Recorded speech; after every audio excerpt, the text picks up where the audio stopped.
Good morning class, welcome in your accountancy video. Accountancy के अंदर हम लोग हमारा कैश फ्लो स्टेटमेंट चैप्टर कर रहे थे और कैश फ्लो स्टेटमेंट के अंदर हम लोग हमारे अभी तक हमारी ऑपरेटिंग एक्टिविटी, हमारी इन्वेस्टिंग एक्टिविटी के क्वेश्चंस करके आ चुके थे और लास्ट वीडियो के अंदर हमने कुछ हमारे फाइनेंसिंग एक्टिविटी के भी कुछ बेसिक क्वेश्चंस देखे थे। सो क्लास आज मैंने हमारा टी.एस. ग्रेवाल का क्वेश्चन नंबर 38 उठाया है क्लास। क्वेश्चन नंबर 38 क्या कह रहा है? यह आपका टी.एस. ग्रेवाल का ही क्वेश्चन है क्लास। क्या कह रहा है आपका? From the following information calculate net cash flow from operating activity and financing activity. It means आपको ऑपरेटिंग एक्टिविटी भी निकालनी है और फाइनेंसिंग एक्टिविटी भी निकालनी है। अब हमें क्या दे रखा है? इक्विटी शेयर कैपिटल दे रखे हैं क्लास, जर्नल रिजर्व दे रखा है, प्रेफरेंस शेयर्स दे रखे हैं जिसके ऊपर 5% है।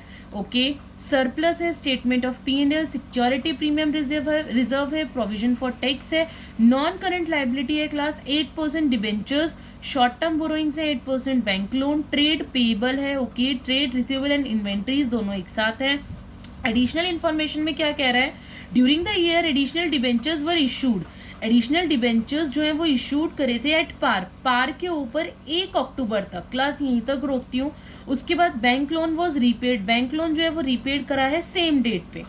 Second, dividend on equity share, जो डिविडेंड है इक्विटी शेयर होल्डर्स को दिया गया है 8%, was paid on opening balance. अब मैंने आपको बताया था अगर डिविडेंड हम लोग इक्विटी शेयर्स को देते हैं तो इसका मतलब क्या होता है क्लास कि डिविडेंड हम लोगों ने हमारे प्रेफरेंस शेयर होल्डर्स को भी दिया होगा। जब हम लोगों ने इनको दिया है, इक्विटी शेयर होल्डर्स को दिया, और प्रेफरेंस शेयर होल्डर्स को किस परसेंट पे देते हैं? जो परसेंट प्रेफरेंस शेयर्स के आगे लिखी होती है। आगे बढ़ती हूँ। Income tax rupees 1,12,500 has been provided during the year. Income tax है। Preference shares were redeemable at par, जो प्रेफरेंस शेयर्स है वो रिडीमेबल एट पार पे at the end of the year. ठीक है, प्रेफरेंस शेयर्स रिडीमेबल ईयर के end में हुए हैं तो इस वाले हमारी एडजस्टमेंट का कोई मतलब नहीं है फिलहाल के लिए। अब क्लास में मेरे क्वेश्चन पे आती हूँ तो क्वेश्चन में सबसे पहले आप लोगों को क्या करना है? अपना फॉर्मेट रेडी करना है। फॉर्मेट कैसे रेडी करते हैं? अपना पहले ऑपरेटिंग एक्टिविटी का करिए, net profit before tax and extraordinary item, working note लिख लेंगे हम लोग। उसमें ऐड करेंगे non operating and non cash expenses, थोड़ी सी लाइन छोड़ेंगे, लेस कर देंगे नॉन ऑपरेटिंग इनकम, 2-3 लाइन्स छोड़ के हमारा आंसर आएगा operating profit before working capital changes.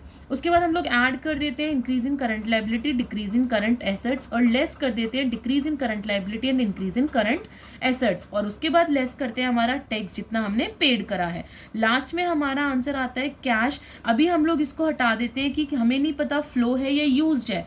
Cash dash from operating activity.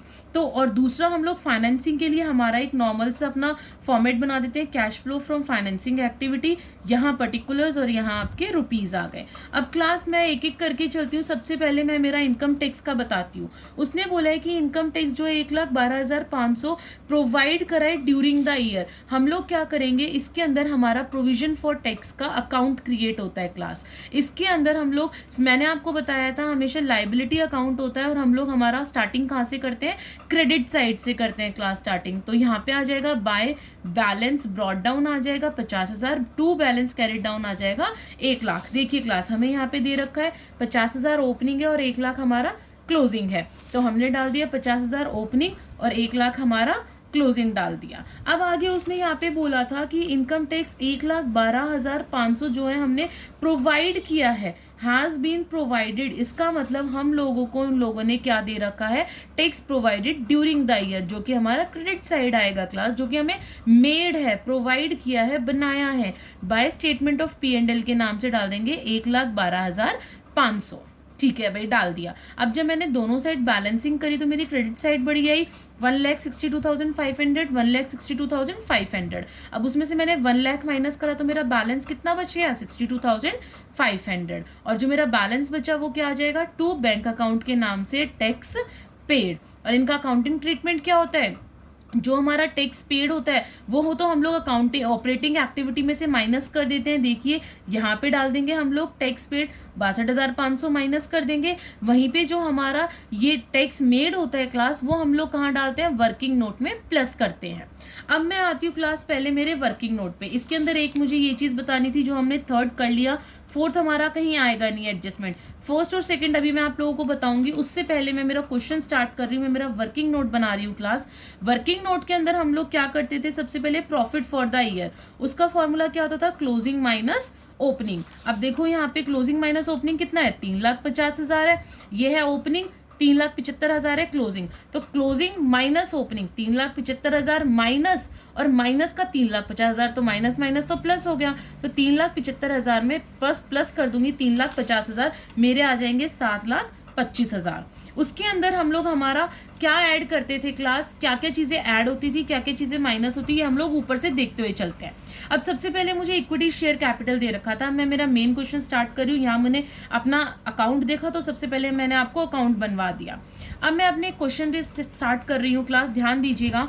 Equity share capital देखो बढ़ा है या घटा है, पहले मेरे पास 11,25,000 था, अब मेरे पास हो गया 13,75,000, तो बढ़ गया ना। बढ़ने का मतलब क्या है, इशू कहाँ आता है, ये फाइनेंसिंग में, साथ के साथ डाल दीजिए proceeds from issue of equity share, कितना आ जाएगा 2.5 लाख, कितना बढ़ गया 11,25,000 से 13,75,000 हो गया, तो 2.5 लाख बढ़ गया। ठीक है भाई, इक्विटी शेयर कैपिटल हो गया। आगे बढ़ती हूँ, जर्नल रिजर्व हम लोग क्या करते हैं, हमारे वर्किंग नोट में प्लस करते हैं ना, 3 लाख से 3,75,000 हो गया, तो 75,000 ऐड हो जाएगा। आ जाइए, transfer to general reserve add कर दीजिए 75,000। आगे बढ़ती हूँ, 5% प्रेफरेंस शेयर कैपिटल। अब देखो प्रेफरेंस शेयर कैपिटल 7,50,000 से 5 लाख हो गया, क्या हो गया हमारा, घट गया, और घटने को क्या कहते हैं, रिडीम कहते हैं, तो डाल दीजिए रिडीमेबल ऑफ प्रेफरेंस शेयर्स 2,50,000, ये भी हो गया। अब आगे बढ़ती हूँ क्लास, सरप्लस हम लोग डाल चुके हैं हमारा वर्किंग नोट में, हमारा डिफरेंस आ गया। सिक्योरिटी प्रीमियम रिजर्व मैंने आप लोगों को बताया था कि यह हमेशा इक्विटी शेयर में आपका प्लस होता है, तो कर दीजिए, कितना है, पहले 0 था फिर 25,000, तो इंक्रीज हो गया 25,000 से, तो हम प्लस कर देंगे हमारा इक्विटी शेयर कैपिटल में 25,000 सिक्योरिटी प्रीमियम रिजर्व का, तो 2,50,000 में 25,000 ऐड करा, मेरा आ गया 2,75,000। आगे बढ़ती हूँ क्लास, नेक्स्ट पॉइंट बोल रहा है प्रोविजन फॉर टैक्स के लिए हम लोगों ने हमारा अकाउंट मेंटेन करा है, जिसमें से अकाउंट में मैंने पहले ही बता दिया था कि जो हमारा टैक्स पेड होता है ऑपरेटिंग एक्टिविटी में माइनस होता है, वो हम यहाँ कर चुके हैं। दूसरा जो टैक्स मेड होता है जो हमें गिवन था, वो हम वर्किंग नोट में प्लस करते हैं 1,12,500, तो नीचे आ जाइए, प्लस कर दीजिए प्रोविजन फॉर टैक्स 1,12,500। ठीक है भाई, नेक्स्ट आइटम बोल रहे हैं नॉन करंट लाइबिलिटी है, 8% डिबेंचर है क्लास, नॉन करंट लाइबिलिटी दे रखी है और 8% डिबेंचर है। उसने नीचे डिबेंचर के लिए क्लास मुझे एक इन्फॉर्मेशन दे रखी थी कि ड्यूरिंग द ईयर, साल के बीच में एडिशनल डिबेंचर्स जो है वो इशू करें हैं, कुछ और डिबेंचर्स इशू करें हम लोगों ने पार के ऊपर 1 अक्टूबर को। अब मैं मेरी ये एडजस्टमेंट समझाती हूँ क्योंकि ये डिबेंचर से रिलेट करती है और यहाँ पे भी डिबेंचर का आपकी एडजस्टमेंट दे रखी है। सो क्लास आइए, पहले उससे पहले एक काम और कर लेते हैं, ये देख लेते हैं हमारा ये बढ़ रहा है या घट रहा है डिबेंचर। देखो 3,75,000 है, 3,75,000 से 6,50,000 हो गया, तो क्या हो गया, ये बढ़ गया, और बढ़ता है तो क्या होता है, इशू करते हैं, तो इशू की तो एंट्री हम लोग डाल देते हैं, proceeds from issue of debenture, कितने से हम लोग क्या माइनस कर देंगे, कहाँ गया, ये रहा 6,50,000 में से 3,75,000 माइनस करा, तो कितना आ गया मेरा यहाँ पे 2,75,000 आ गया। मैंने इशू की एंट्री डाल दी क्लास। अब मैं बात करती हूँ मेरी इस एडजस्टमेंट की। देखो क्लास, एडजस्टमेंट के अंदर वो क्या बता रहा है, ध्यान देना। उसने बोला है कि ये डिबेंचर्स आपके ओपनिंग में थे, यहाँ पे था ओपनिंग में डिबेंचर्स 3,75,000, एंडिंग में थे 6,50,000, और उसने बोला है हमें क्वेश्चन के अंदर कि उसने मिड में जो है ना डिबेंचर्स इशू करे हैं 1 अक्टूबर को, और कितने करे हैं, इनका डिफरेंस कितना आ रहा है, 2,75,000। अब देखना क्लास, 2,75,000 जब उसने 1/10 को इशू करे हैं, तो हम लोग हमारा इंटरेस्ट कैसे निकालेंगे, ध्यान देना।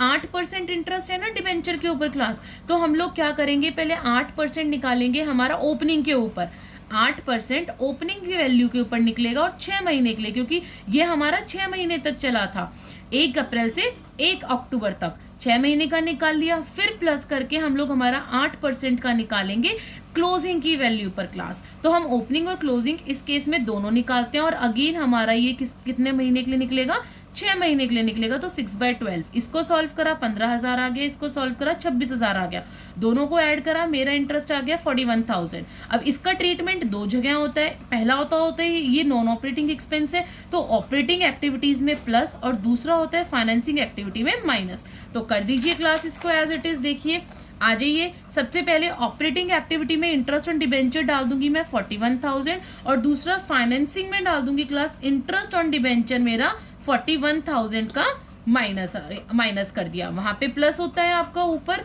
और नीचे आपका माइनस होता है। चलिए ये भी हो गया मेरा। आगे बढ़ती हूँ। Short term borrowings, bank loan था और बैंक लोन के लिए भी मुझे नीचे एडजस्टमेंट दे रखी थी कि बैंक लोन वाज रीपेड। हमने बैंक लोन भी रीपेड कर दिया है, पेड कर दिया है सेम डेट को, यानी कि 1 अक्टूबर को। तो आ जाइए अगेन हम लोग हमारी एडजस्टमेंट पे चलते हैं क्लास। एडजस्टमेंट नंबर 2 आपकी, उसने एडजस्टमेंट नंबर 1 है लेकिन 1 का सेकंड पार्ट है। ओपनिंग में मेरे पास बैंक लोन कितना था, आ जाइए 1,25,000 और बाद में 1 लाख हो गया, यानी कि 25,000 मैंने उतार दिया। अब देखो 1,25,000 ओपनिंग में था, क्लोजिंग में था 1 लाख, और 1 अक्टूबर को साल के मिड में मैंने रिपे कराया अपना लोन। तो इसमें भी ओपनिंग और क्लोजिंग का निकाल दीजिए पहले।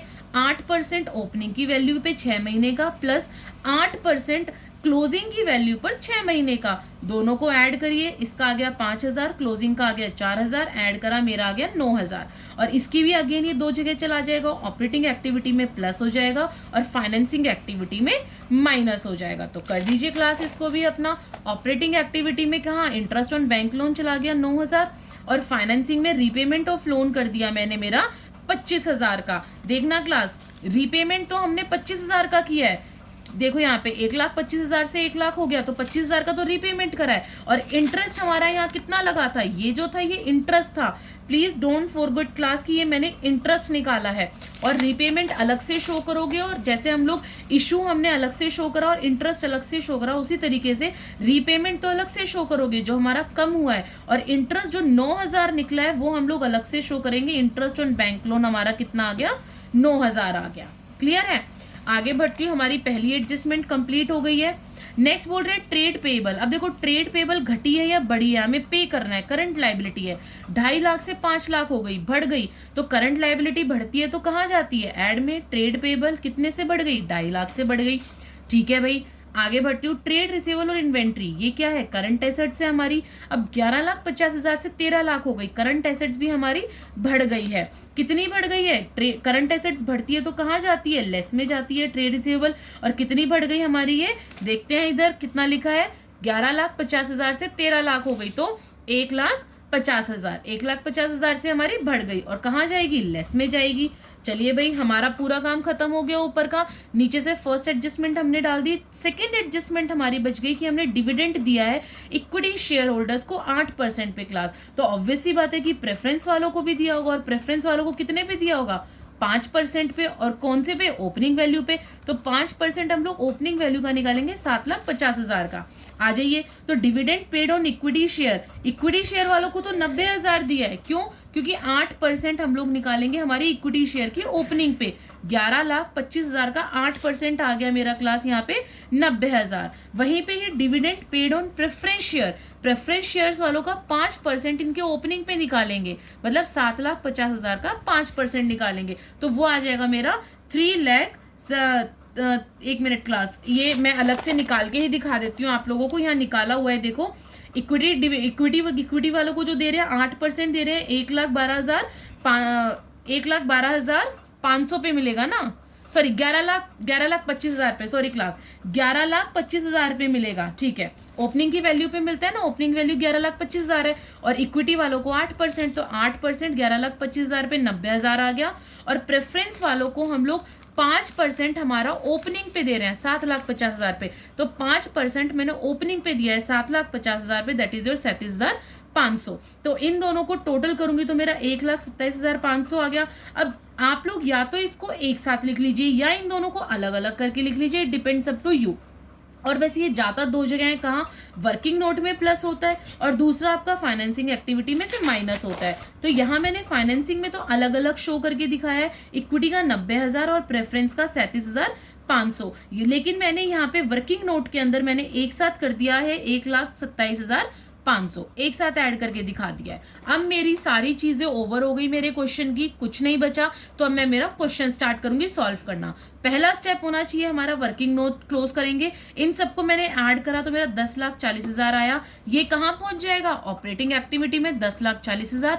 अब मेरे पास यहाँ पे मेरे नॉन ऑपरेटिंग एंड नॉन ये क्या था, 1 minute class, non operating and non cash expenses, non operating and non cash expenses 2 थे, उन दोनों को मैंने प्लस करा तो मेरा आंसर आ गया 90,000। अब मेरा क्या आया 10,90,000, operating profit before working capital changes आ गया। अब इसमें मैं ऐड करूंगी मेरे जो करंट लाइबिलिटी इंक्रीज हुई थी 2,50,000 और माइनस करूंगी जो मेरी करंट एसेट्स इंक्रीज हुई थी 1.5 लाख से। मैंने 2,50,000 प्लस करा, 1.5 लाख माइनस करा, तो और आपका साथ में जो टैक्स आपने पेड करा था क्लास, यहाँ पे हमने निकाला था ऊपर अपनी बैलेंसिंग फिगर, वो हमने जो टैक्स पेड करा था 62,500 और उसको लेस कर दिया, तो मेरी cash flow from operating activity आ गई। अब आ गई ना ये फ्लो क्यों आई? क्योंकि ये आपकी पॉजिटिव में आई है 11,27,500, तो ये क्या हो जाएगी आप लोगों की? प्लस में आ जाएगी। ये क्लास प्लस में आ गई मेरी, एंट्री आ गई मेरी प्लस में। ठीक है, अब मुझे क्या निकालना है? फाइनेंसिंग एक्टिविटी निकालनी है क्लास। इसको मैं रब कर देती हूँ और ये मेरा आ गया फ्लो फ्रॉम ऑपरेटिंग एक्टिविटी, क्योंकि पॉजिटिव है। अब मैं निकालूंगी मेरा फाइनेंसिंग का। फाइनेंसिंग में मेरी सारी चीजें डाल दी, कुछ नहीं करना, जो प्लस है उनको प्लस करो, जो माइनस है उनको माइनस करो। 2,75,000 में माइनस करो 2.5 लाख, प्लस करो 2,75,000, माइनस करो 25,000, माइनस 41,000, माइनस 9,000, माइनस 90,000 और माइनस 37,500। तो मेरा आंसर आएगा 97,500, जो कि पॉजिटिव आ रहा है, और वो क्या कहलाएगा? Cash flow from financing activity, क्योंकि ये हमारा फाइनेंसिंग एक्टिविटी था। ठीक है क्लास, अब हम लोग हमारा नेक्स्ट क्वेश्चन उठाते हैं। आई होप कि आपको समझ आ गया होगा। यस क्लास, हमारा नेक्स्ट क्वेश्चन है question number 41। Again TS Grewal को क्वेश्चन है क्लास, ये आप लोगों का। अब इसके अंदर वो क्या कह रहा है, पहले पूरा क्वेश्चन पढ़ेंगे, फिर हम लोग हमारा आंसर देखेंगे। Following is the balance sheet of fine products limited as at 31 March 2018। Equity and liability, हमें बैलेंस शीट दे रखी है। इक्विटी एंड लाइबिलिटी में शेयर होल्डर्स फंड में शेयर कैपिटल दे रखा है। इक्विटी शेयर कैपिटल 3 लाख से 3,50,000। क्लास ये कटा हुआ है, इसको मत देखना। 3 लाख से 3,50,000। रिजर्व एंड सरप्लस है 38 से 57, लेकिन उसमें मुझे नोट नंबर था, तो मैं नीचे आ जाती हूँ नोट नंबर पे क्लास। रिजर्व एंड सरप्लस के अंदर मुझे जनरल रिजर्व दे रखा था और सरप्लस दे रखा था balance and statement of P&L का। ठीक है, दोनों कहाँ चले जाएंगे? वर्किंग नोट में चले जाएंगे। उसके बाद मुझे ट्रेड पेबल्स दे रखे थे, other current liability, short term provisions हैं। शॉर्ट टर्म प्रोविजंस में क्लास आप लोगों को नोट नंबर 2 था। नोट नंबर में मैंने कहा इस चैप्टर में बहुत ध्यान देना है। शॉर्ट टर्म प्रोविजंस के अंदर प्रोविजन फॉर टैक्स दे रखा है क्लास उसने। इस बार हम लोगों को क्या है? प्रीवियस ईयर का और करंट ईयर का दोनों दे रखे हैं। ठीक है भाई, हम लोग कर लेंगे भी इसका भी ट्रीटमेंट। आगे एसेट्स में टेंजिबल एसेट्स दे रखे हैं, इनटेंजिबल एसेट्स। टेंजिबल में अगेन उसने नोट नंबर 3 दे रखा है, उसमें क्या बोल रखा है? लैंड एंड बिल्डिंग अलग दे रखी है, प्लांट एंड मशीनरी अलग दे रखी है हमें। उसके बाद इनटेंजिबल में हमें गुडविल दे रखी है क्लास।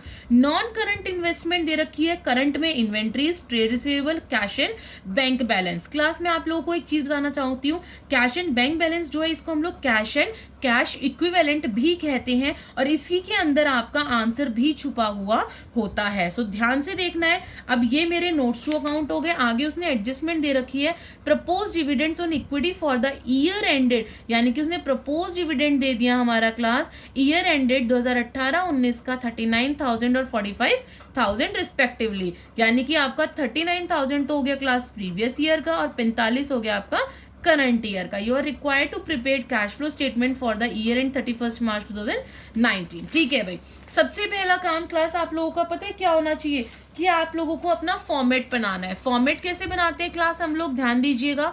सबसे ऊपर cash flow statement, cash flow statement के नीचे सबसे पहले नंबर 1 डालेंगे, रोमन में आप लिखेंगे cash flow from operating activity. उसके बाद net profit before tax and extraordinary item, इसके ब्रैकेट में लिख देंगे वर्किंग नोट। ऐड लिख देंगे non operating slash non cash expenses less non operating incomes. आपका आंसर आएगा operating profit before working capital changes. इसमें ऐड करेंगे increase in current liability, decrease in current assets, less करेंगे decrease in current liability, increase in current assets, फिर less कर देंगे हमारा जितना हमने टैक्स पेड किया है। अब आपका जो आंसर रहेगा ना उसे हम ए नाम देंगे क्लास, क्योंकि वो होगा cash dash operating activity. Positive हुआ तो फ्लो कर देंगे, नेगेटिव हुआ तो यूज लिख देंगे।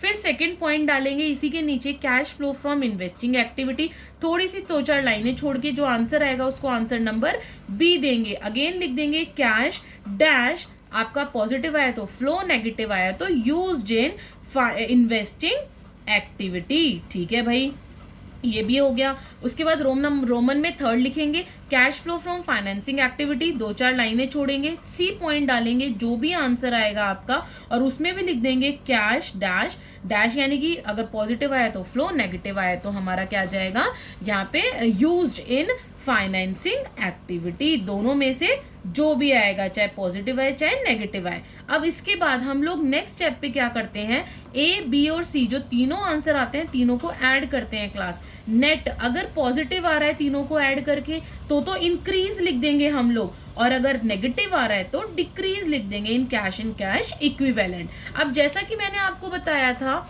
कि क्वेश्चन के अंदर क्लास आप लोगों को जो कैश एंड बैंक बैलेंस होता है ये आपका आंसर की तरीके से होता है, ये ओपनिंग होता है, ये क्लोजिंग होता है, तो वो हम लोग कहाँ लिखते हैं, वो हम लोग ऐड करते हैं, जो हमारा बिगनिंग यानी कि ओपनिंग का होता है उसे हम लोग हमारे जो आंसर आता है आंसर में ऐड कर देते हैं, और जो यहाँ पे आंसर आएगा आपका एट द लास्ट वो आंसर आपका क्वेश्चन वाला ही होना चाहिए, यानी कि ये 28,000 ही आपका यहाँ पे आना चाहिए। जो आपके आंसर आया उसमें अगर मैं 17,000 प्लस करूंगी तो 28,000 मेरा आंसर आएगा।